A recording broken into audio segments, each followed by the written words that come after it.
It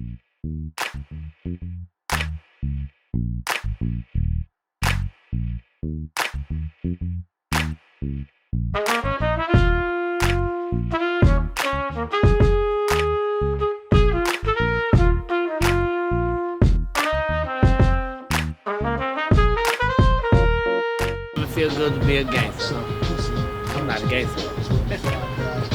But like the song. Hey, let's go inside. We get ready for Pinpoint Podcast. Talk about something very interesting today. Development, which a lot of us don't do, a lot of us don't understand or have no knowledge of. So in our podcast today, we're talking about development. Alright?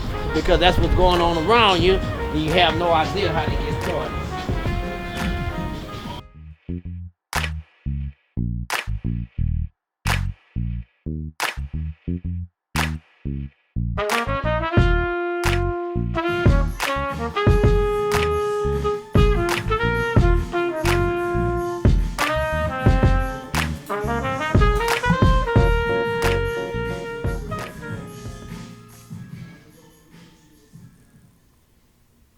Welcome to Pinpoint, everybody. This is a Pinpoint Podcast, and I'm Mr. Menifee, your host. So, with Pinpoint Podcast, we always like to talk about everything real estate, commercial real estate, talk about the foundation, talk about helping teens and young adults with financial responsibilities. We also have different programs, ISTB program inside the business, which we help small businesses get their business together where they create loans. We also talk about many different things, most things about real estate on our podcast. But today, what we're going to talk about, still real estate related, about development.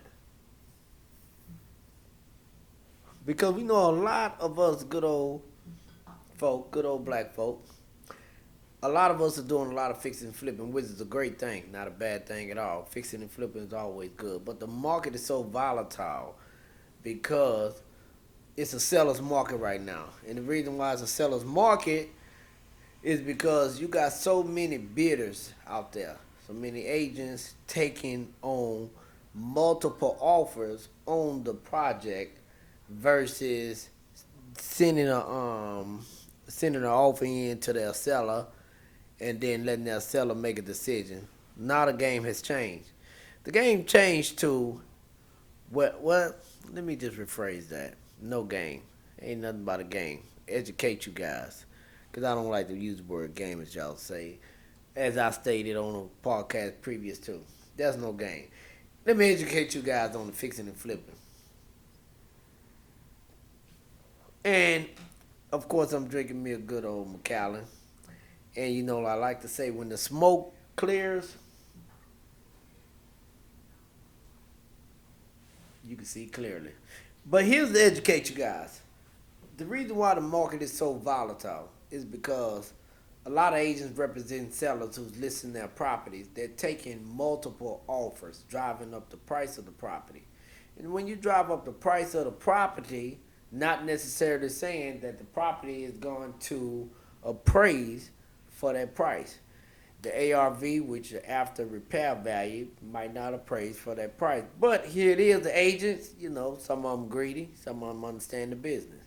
However, the one thing that they're not understanding, if you're financing and you're not paying cash, what's happening is you lose out on the deal. A lot of people lose out on their earnest money because you bid it on something that wouldn't appraise. The only way something that can get to that value, if something closes and the actual cash closing took place. If a cash closing took place, they ain't getting no appraisal, they ain't getting no inspections, they ain't getting nothing. Only thing they doing is saying, hey, this person gonna offer you $250, I'm offering you $350. And once they cash it out, deal closed, the deed is being recorded. Now that value have just increased by $100,000. So it leaves a lot of people who's in the financing kind of stuck in the dirt. So that's why the market became so volatile.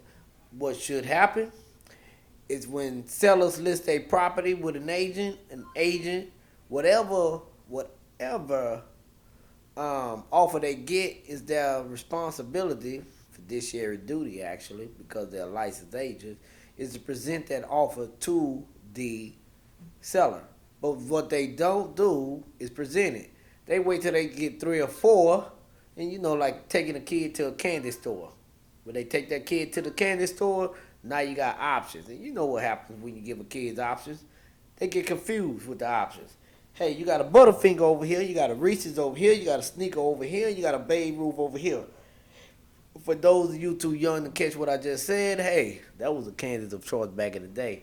And I could have thrown in a Chico stick or lemon heads in there too. If y'all born in the 60s and raised in the 70s, you really know what I'm talking about with them lemon heads and Chico sticks.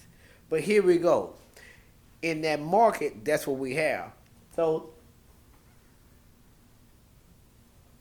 instead of the seller presenting the first offer, they wait till they gather multiple offers and then they give the candy store to the seller. And when they give it to the seller, what they doing then is making the seller have to have choices. So they say, okay, this loan might get closed. It's an FHA loan. It might take too while, FHA. They're going to make me fix some things on the property. This loan over here is a finance. They offer this much. They could close in 30, 45 days. If you with certain lenders, because of the volatile, hostile market right now, lenders are closing purchases 30 to 45 days. That's if whoever's underwriting, whoever broker your loan is good. And they are closing refinances in 90 days. A lot of lenders are stopping HELOC loans, which is home equity line of credit. And the reason why they're stopping them loans is because just like the smoke gone, it clears up and you can clearly see. They're too busy to continue with all the work that they have. So that's what's going on with the market today. But when they doing all that, nobody is looking what's behind the smoke. And let me puff on this what I call a hookah, an ice cold hookah. I'm gonna sip on a drink and let me give you what's behind the smoke.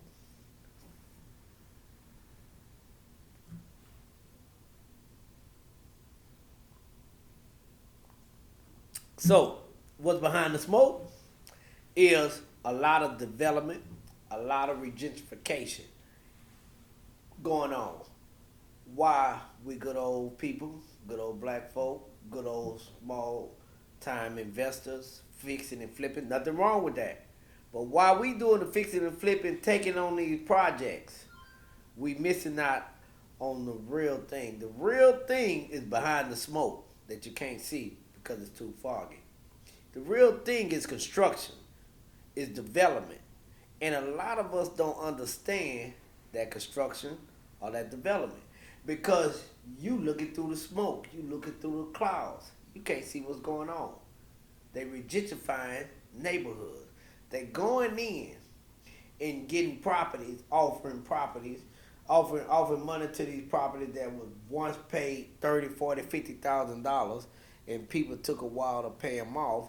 They offer them 100, 150,000. They go in, they demo that property, demo them properties, and then they build either multifamily, they build in townhomes, or they build another home on that property.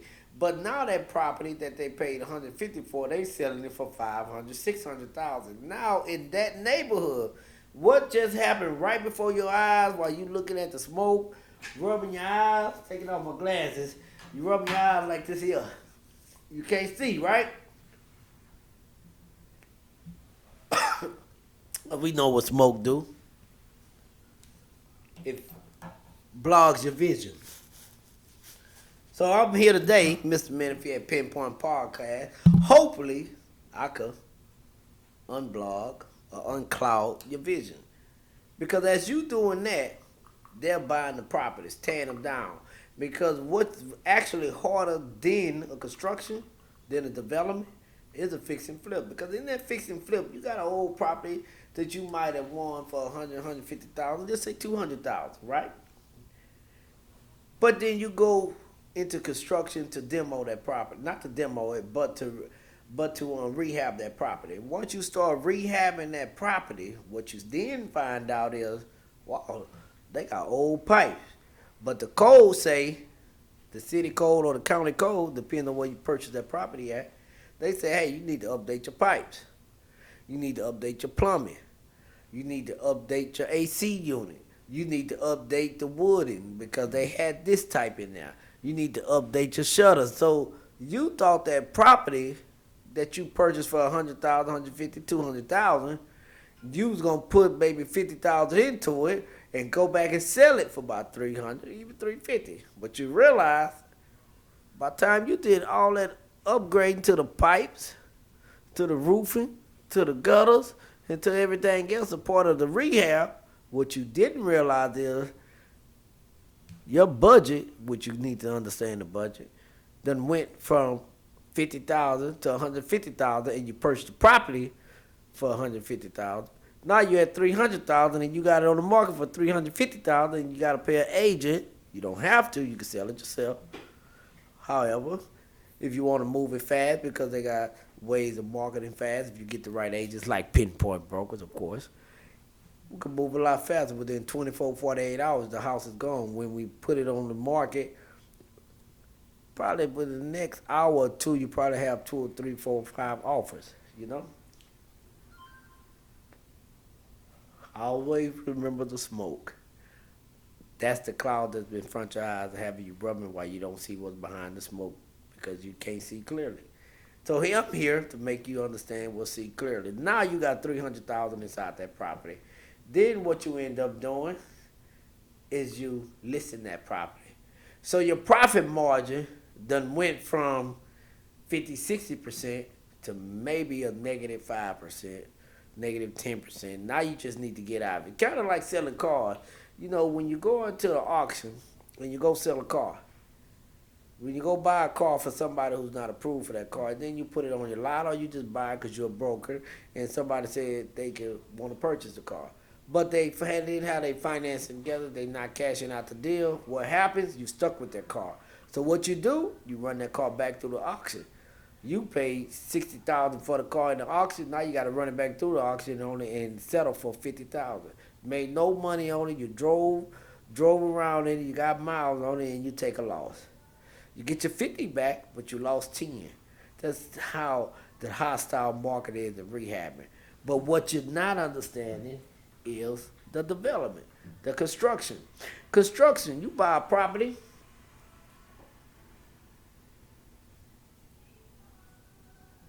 Don't get clouded by the smoke.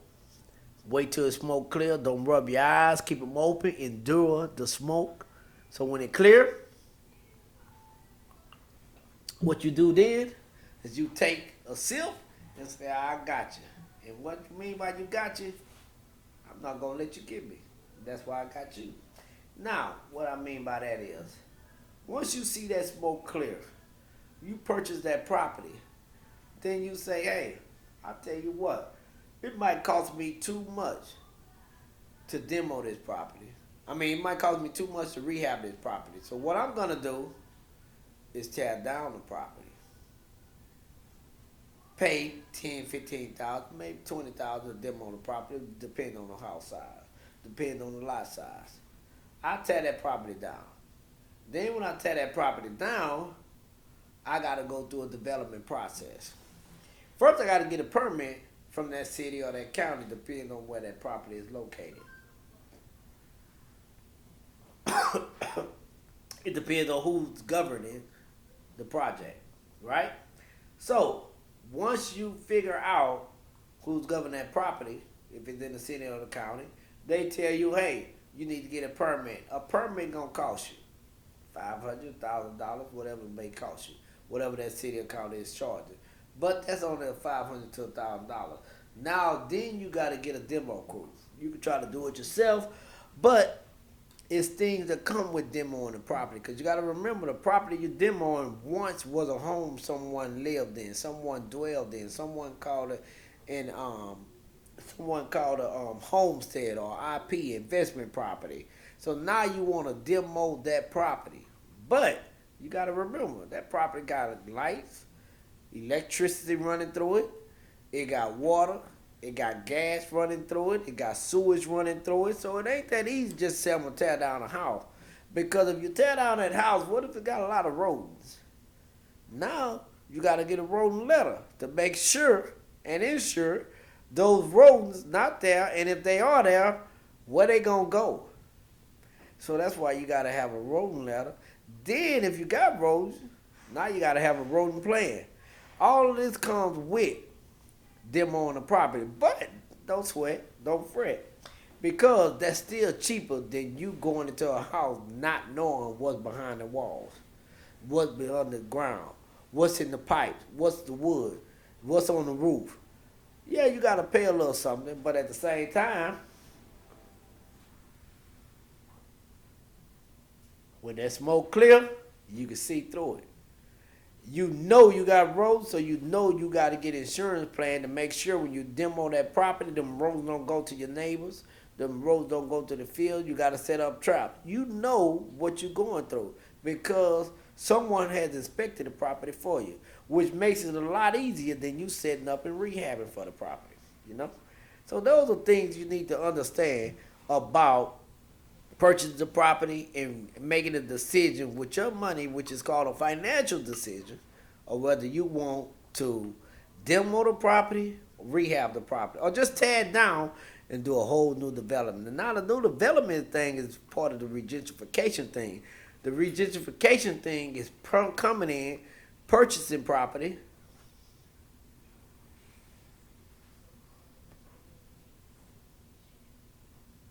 that's when the smoke really blows. When you purchase that property, the whole community seeing somebody coming there with a good smile and a big nice check that you seen before your eyes, and it wasn't big, wasn't nice, it was just big to you because you might not have touched that kind of money. But what they're getting ready to do is come in, tear down that property, and build a whole new community. And community that you can't afford, that they're gonna bring people in that can afford to shift you out, to shift your people out. Meaning your people is your neighbors, be them black, white, Puerto Rican, whoever they are. They're gonna shift them out. But what they're gonna do, they're gonna go through a development process. And the first thing they're gonna do, before you even see them, because you're not paying attention to the smoke, like this right here,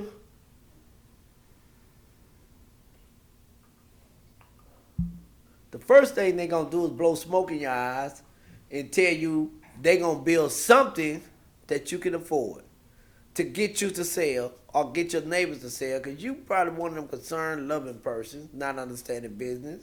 So we all good old black folk do, we put our heart into it. We love people a whole hell of a lot. Loving is a hard thing. It's a good thing, but it can be a bad thing. Because if you love too hard,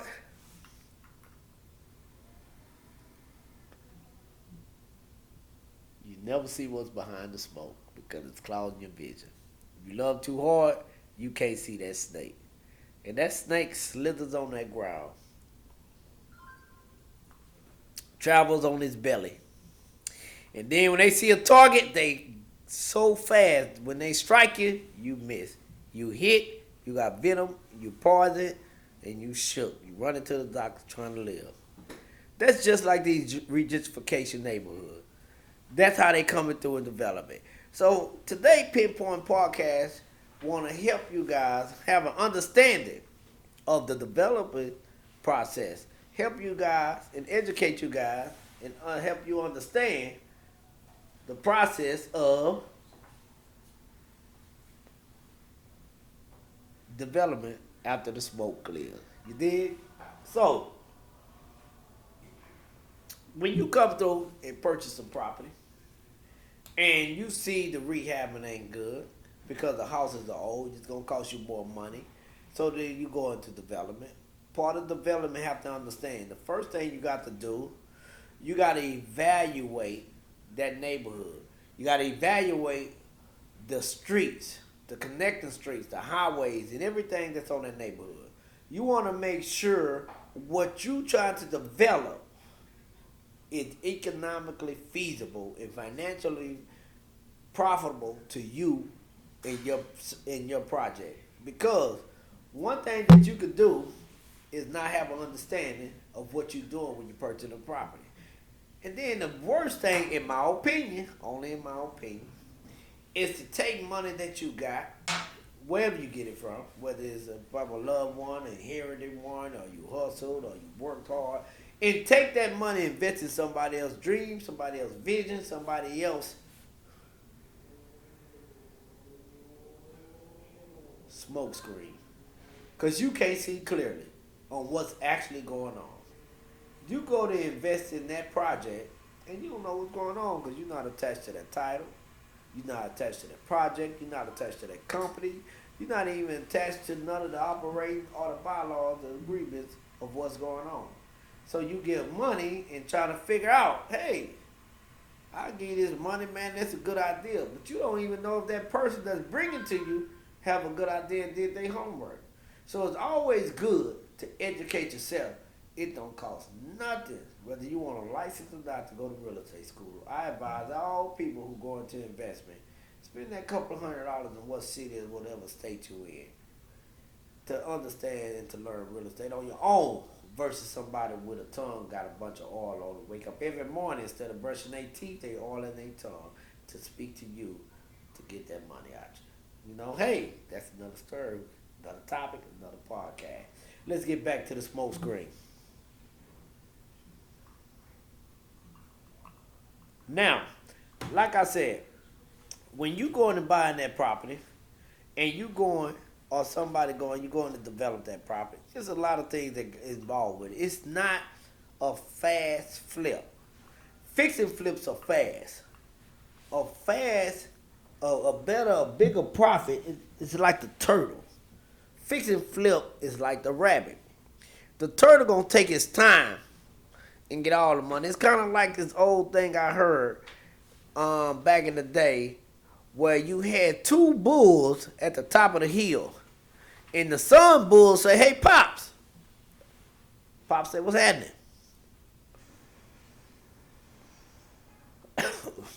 Let's run down that hill and fuck all them cows. It's about 20 cows down there.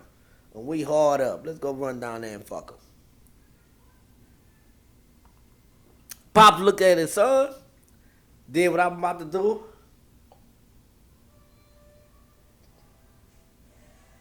Use this thing that we call wisdom that comes over time through experience and age. And say, hey, son, let me give you a better lesson. What's that, Pop? Let me educate you. I ain't gonna give you no game. I'm gonna educate you. Let's walk down that hill. Instead of fucking one of them, we're gonna walk where they don't see us and hear us, and we're gonna fuck a ball. And that's kind of how you have to understand it when you invest in your money. You walk down that hill. You be that turtle. You can be what the hell you want to be. Because, hey, many people Pinpoint Podcast don't never tell nobody what they should or shouldn't do. I only give advice. And if you don't like the advice, hey, I can't make you have a good shit from it either. So that's your goddamn business. I'm only giving you from experience. Everything I speak is only from experience, from learning lessons, either two ways. I experienced and lost, or I experienced and won, or I experienced and listened, or I experienced and didn't listen. Either which way, I'm sharing it with you from Pinpoint. You dig? So, as I say, like the goddamn daddy bull, and you know this is bull season. So be the turtle in bull season. Be relaxed. Get them horns sharp and walk down that hill. You know what I mean? And if you like sex, have sex with all of them. Because when you walk and you get there, they're already in heat. That's just like a development. You got to see it coming when the smoke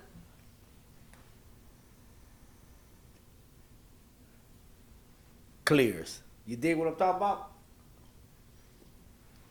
So when you're doing a development, one of the first things you want to do, you want to make sure that area is conducive.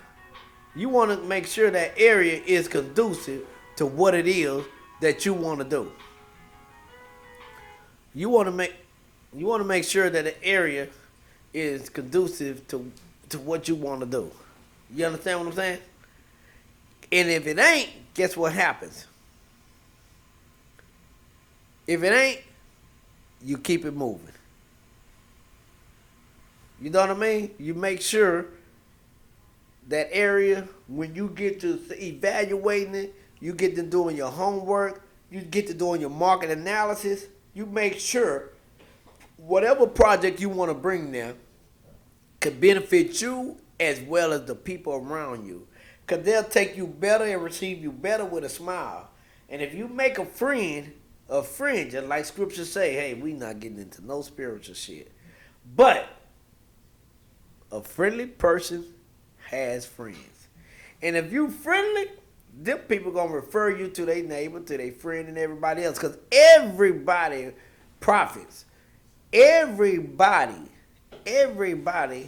within that development of the community wins. If you're a developer and you only coming into that to devour and to win, you're going to have pushback. You feel me? And when you have pushback, you have a bigger issue with completing your development. And the reason why you have a bigger issue with completing your development, because part of developing, whatever community you're in, you got to go before a board, the city councils. You got to let the mayor know what you're doing, you want to bring. And they got to make sure it make financial sense to them and to the community. They got to make sure that it's something that they want. See, you just can't come in and say, hey, I want to build this and build that. Now, in the state of Texas, you don't have no zoning law. But in the state of Georgia, you got rezoning. So if you purchase a property and you want to buy a property and you say, hey, I want to tear this residential, which is an R1 down. It might be zone R1 or R4 or R2, R3, but you want to rezone it to a multifamily MR2 or something like that. Rezone it from agriculture to residential. You got to go through a process. It ain't just as easy as you say, I'm going to buy this property, I'm going to do what I want to do. You got to make sure it's conducive to what you want to do. Because you can find yourself investing into a property that you can't do nothing with. Because you didn't make sure the smoke was clear and you didn't see clearly. So when you out there buying a piece of property and you thinking about just rehabbing that property, it don't take you nothing but an extra dollar. And if you don't have that dollar, you don't need to be trying to rehab anyway. But when you sitting up here and you trying to say, hey, what I'm going to do is develop this. I'm going to rezone it because I want to do, it's a residential. I want to build townhomes. I want to build a multifamily. I want to build a mixed use, or I want to build a commercial property. It's a process you got to go through. You got to get surveys. You got to get wetland delineation. You have to get a lot of things. You can come to Pinpoint for all that to help you develop your property. But you have to get so many different things before you can even say you're going to do that. And a wise man, just like that bull on the top of the hill told his son, we going to find all this out before we run down that hill and try to fuck them all. While you at the top, you want to make sure that if you get down the hill, even if you walk down the hill, all of them are in heat. Because if you run down that hill and ain't nobody in heat, you ain't fuck none of them. You feel me? And this is not a fucking game. You know what I mean? Excuse the profanity, but for all you sensitive ears, listen to Pinpoint Podcast. I cannot apologize. I ask y'all ass to tune the fuck out because I'm grown in the motherfucker. And it's just a podcast that we talking about educating you for free. So I'm going to use the words I want for free. So here it is. When you sitting up and you want to develop a property, like I said, there are so many different entities in a property. Like I say, here's what we call a demo plan. This is a demo plan right here. This is a demo plan. And in this demo plan, it breaks down every single thing about the property. This is the property I'm getting ready to do development on. But it breaks down everything about the property, down to where the manhole is, down to where the sewage is, down to how many units around there. How can you build on the land? Can you put up? Can you go down? Can you build straight? Is it flat? Is it hilly? What can you put on there? Because you might say, I want to put this on a property, but it lets you know you can't put that on a property. So you got to have an understanding of what it is that you're trying to do. And in the beginning, you got to do your research. So the podcast today is about to help you understand the development, help you understand construction. It's easier to get a construction loan than it is for you to get a rehab loan or to get a regular loan. Because a construction loan, you basically taking that property, you're using it as your asset, you're taking your structure plan if you're doing any type of financing and say, hey, I want to do this. You put 20% into it. Sometimes you might have to put 30% in. It depends on whoever's over the company, whoever guaranteeing it, or whether it's in your individual name. You might have to put 30%. But nevertheless, if you do the construction loan, you'll really see an actual cost because it's simple. How much does wood cost? How much material costs? How much the glass cost? How much actual cost is when you sitting up and doing an actual construction rehab. You understand what I'm saying? So, therefore, in my opinion only, through my experience and through what I've learned, through my failures and successes, my advice, if you have funds, look for something that you might can help others. And how can you help others and help yourself? By making friends, like scripture say, friendly person has friends. Look for something you could do in construction, or you got enough money to do development, or partner with somebody who know how to do development. Or come to Pinpoint and we can assist you. We don't want to partner with you, but we can assist you and walk you through it. Now let's go back to our podcast. You know I gotta put that in now. Let me give you the smoke.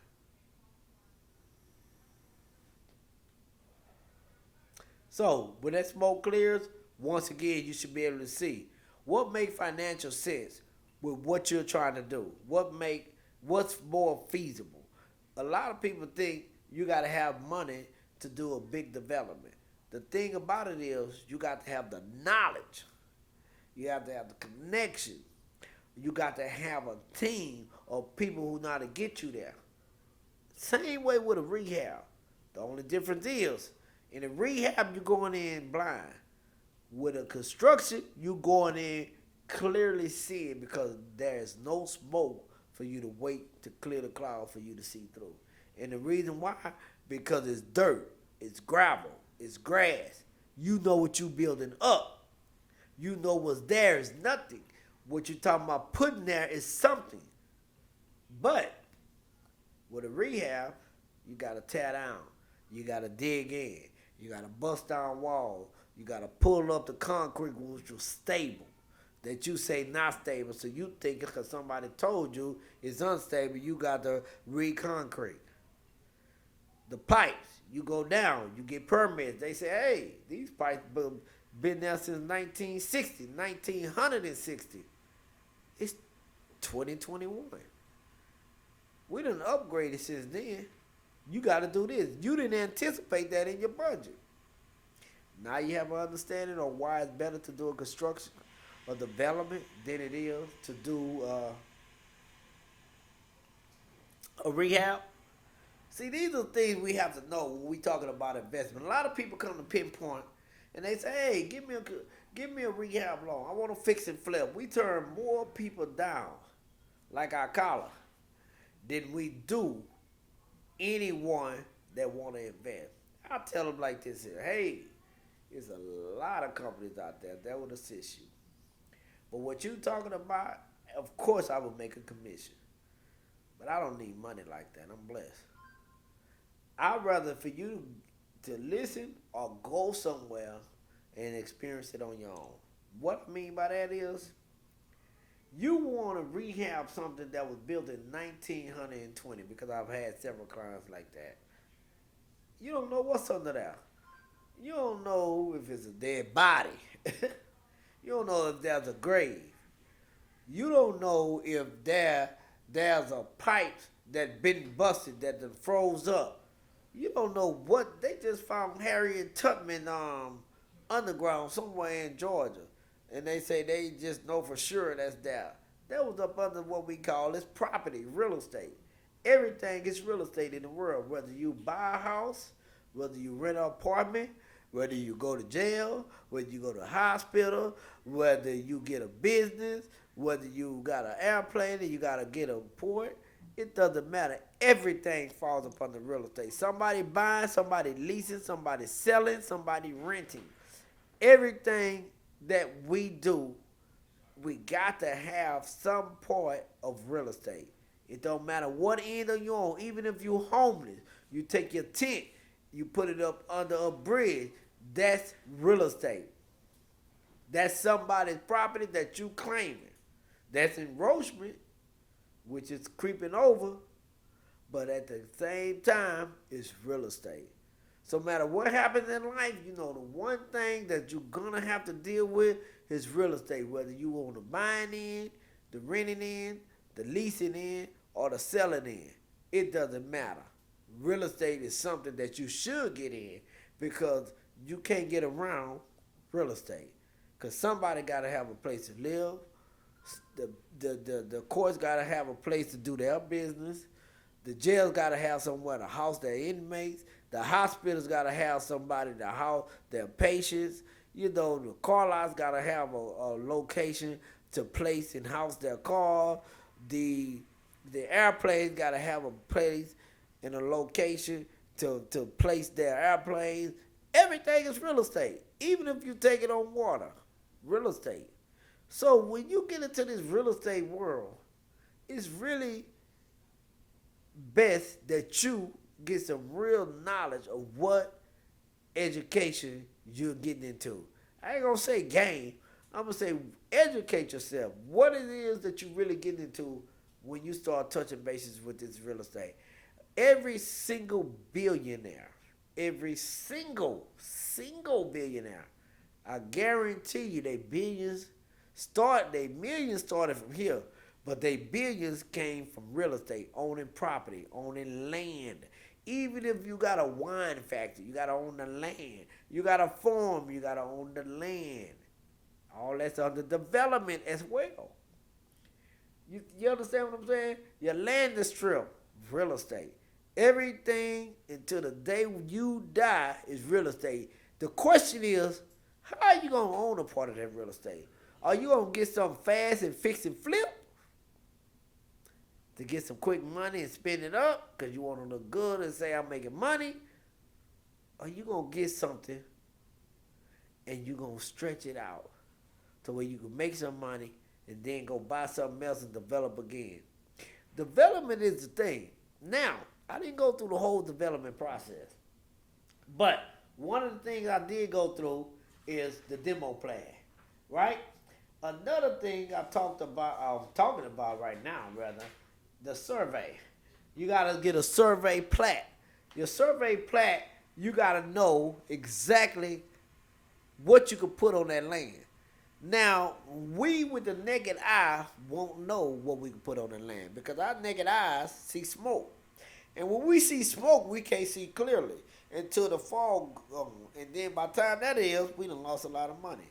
And what I mean by a plat, you got to make sure you get a surveyor and he go survey their land and he tells you what the depth of the land is. Then after you do that, you got to get an architect. After you get your architect, the architect gonna do your drawings. After you do your drawings, you got to take it to a civil engineer. After you done with your civil engineer, you take it to the plan and you submit it and let your builders know. You let the city or the county know this is what we can do. This is what we can build here based off of this. If it's got water, you got to get what we call a wetland delineation. So here's the education pinpoint podcast is giving you today about development, about real estate, and about through our experience only. There's no debate. It's all experience. So somebody say, "Oh, you can do this, you can do that." I don't give a shit. That's what your ass thinking about. I'm telling you my experience. I'm telling you experience what we did, what we were successful and unsuccessful. What we've gotten people loans, what we couldn't get people loans. I'm only telling you about that. I do not want to fucking debate. 'Cause a lot of people love to debate. Debate is nothing but an argument. An argument turns to automaticity. People get upset because you don't feel what they feel, you don't see what they see. We don't give a shit here at Pinpoint Podcast. What the hell you see? Long as we educate you to help you and give you the advice, because that's all we can give. We can't make you see clearly, because I'm blind in the motherfucker. That's why I wear glasses. But I want to educate you enough to where you can see clearly on when you invest in your money, that you can see clearly and make the right financial decision on what it is that you want to do. And what it is that you want to do is make the right decision with your finances to be able to know what you're doing when you developing any type of land, fixing and flipping any type of property. Now, I'm not telling you, please, by no means, not to do any fix and flips. I'm not saying that at all. I'm not telling you by no means not to buy a property and rent it out. What I'm just telling you will make more financial sense while we're not paying attention to the smoke that's blown into our eyes because they're allowing us to purchase, fix, and flip while they coming into your communities, to your areas, to your cities, to your towns, to your states, taking over to where the black folks roam, where they once called their home. That shit kind of rhyme. Where the black folks roam, where they once called your home. They taking those areas. And when they taking those areas, what they doing? Valley in the smoke left, but you know the goddamn meaning. They blowing smoke in your eyes, and you can't see what they doing. You follow me? So, hey, if you into investment, if you really trying to get into real estate, educate yourself. If you're really trying to purchase a commercial property, residential property, if you're really trying to do any of that, make sure you educate yourself. Not by me, not by somebody who's going to go to school. You know what I mean? It's a couple of $100. It's a couple of $100. That's what it costs. All come to Pinpoint. If you committed, we'll commit to you. Now, let's talk about something a little different, right?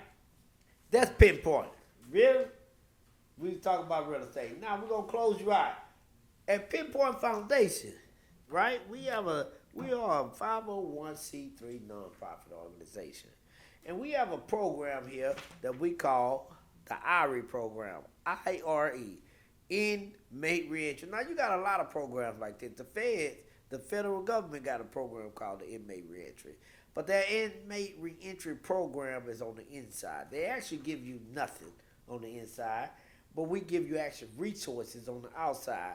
One of the places that we teach our inmate reentry program is here at our office.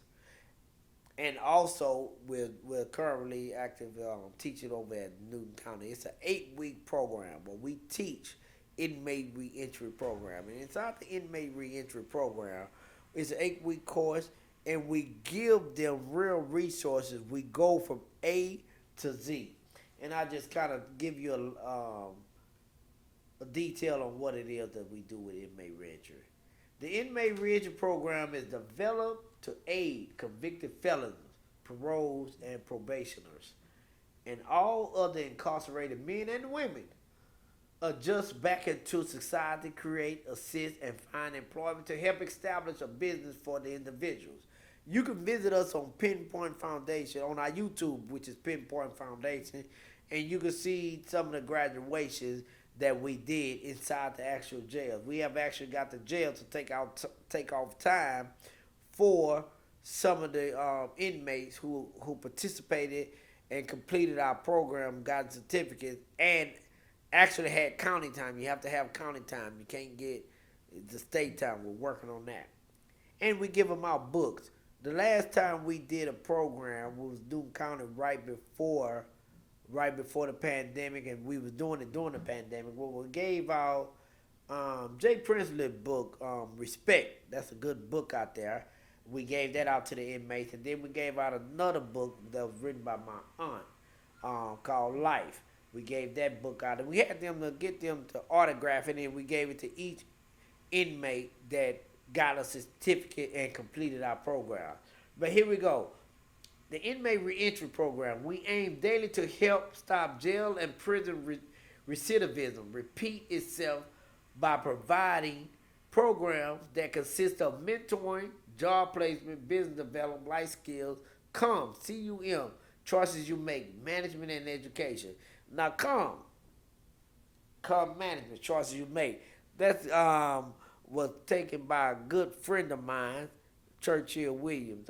He talked about that. Me and him talked about that years ago. ISTB actually too.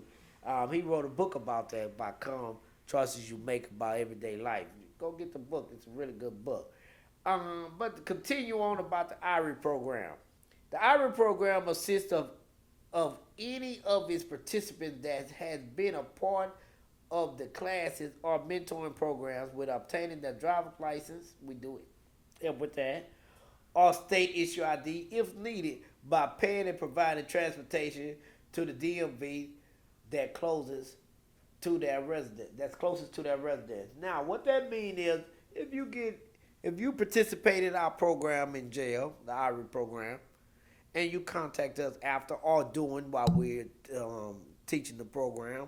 If you say, hey, I'm getting ready to get out such and such, I need to get my license, I don't have no place to go. Now, we not Captain Savers. We not Superman.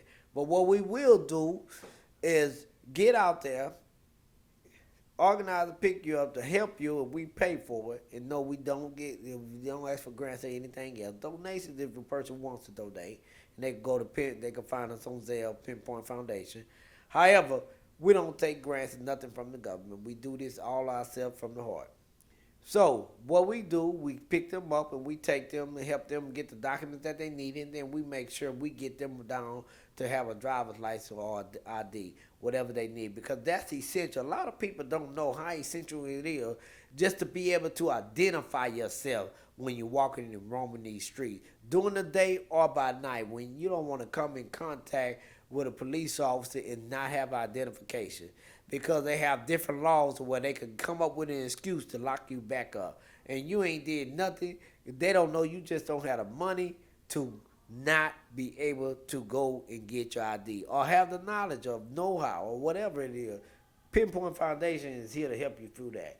Pinpoint Foundation is a non-profit 501c3 organization that has partnered up with commercial real estate firm, which is Pinpoint Brokers, several bank institutions, because we sit there and when we help you, we take you to a bank and help you get your bank account open.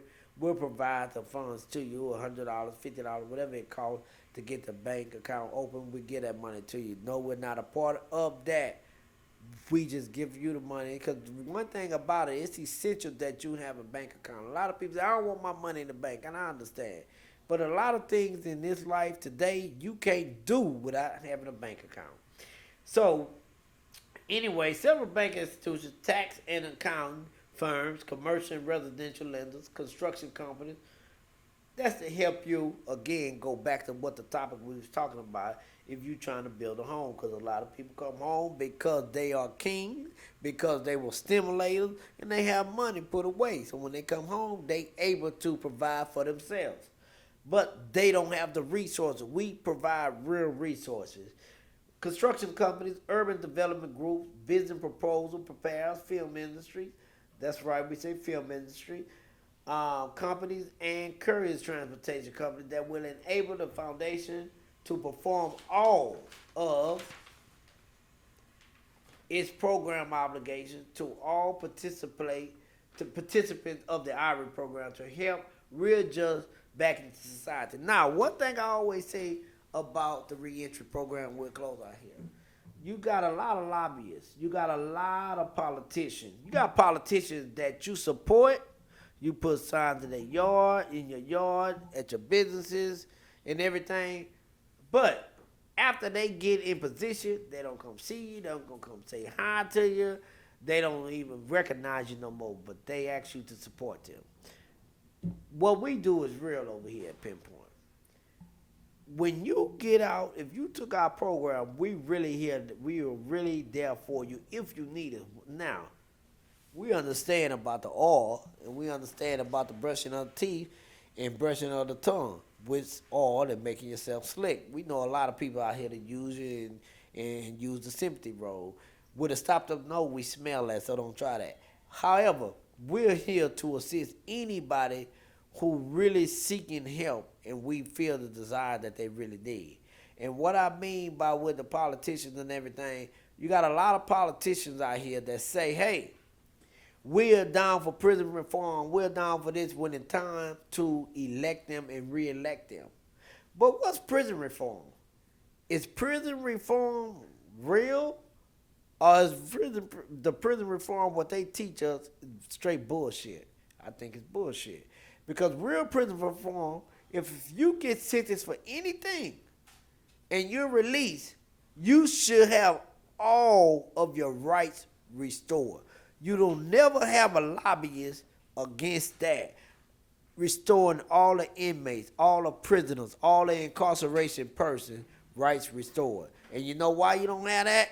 Because they don't want no real prison reform. The only kind of prison reform they is, hey, we're going to stop the gun laws. Hey, we're going to stop the drinking. Hey, we got mad, mothers against drunk driving. Hey, we got this. But what the hell all that do when you got that crime, you did your time, and you come home and you continuously to get resentenced for you by the public on the applications and everything. So I say on the Pinpoint Podcast, you need to vote for people who really have a real prison reform solution. And the only real prison reform solution is restore every man right that did the time for their crime. Don't play with them. Don't say you back on probation. Don't say if you get in trouble, get a DUI, but I got to sentence you more time because you did this. But then you're making me do more time for the crime I've already did time for. So what is real prison reform? Real prison reform, in my opinion, through my 52 years of living, it ain't the bullshit the politicians talking about, but it's real prison reform, restoring people's rights like the other countries do. When they go to jail, when they are in prison, when they get their time, when they serve their time, they got their rights restored. They ain't got to fill out no application and say, hey, have you ever been incarcerated? Do you got any feeling? What the fuck that difference make? Yeah, if I did, I done did the goddamn time. I ain't doing nothing wrong now, but you did in the past. You motherfucker, and I voted for you. So that's the thing that I say about politicians. When you cast your vote, know who you casting your vote for. The IRE program talks about that and incorporates that inside the IRE program, inmate reentry, when we're teaching, when we're educating inmates. And we're giving them real resources. Because once you be able to restore your rights for whatever city and state you are able to, you want to make sure that city and that state appreciates your vote for the politician of your choice. So, at Pinpoint Podcast, we're going to leave with that. Hey, you know what I say? When the smoke clears, you see everything. We hope you guys enjoyed the first episode of Pinpoint Podcast. We have 2 briefings prior to this one, but every Wednesday we'll be here. We hope you guys enjoyed yourself. Always visit us at pinpointfoundation.org, pinpointbrokers.net if you're looking for a residential, if you're looking for commercial property, or you're looking for a commercial lease. Now don't say, hey, well, he having a drink. Well, judge me, well, fuck you. Don't judge me, because I know your ass do it behind closed doors. I'm doing it on candid cameras, baby. And you see all the smoke is gone. We always got to have fun over here at Pinpoint. Hey, at Pinpoint, we always try to point you in the right financial direction. Enjoy, everybody, At Pinpoint, we out. I'm Mr. Menifee.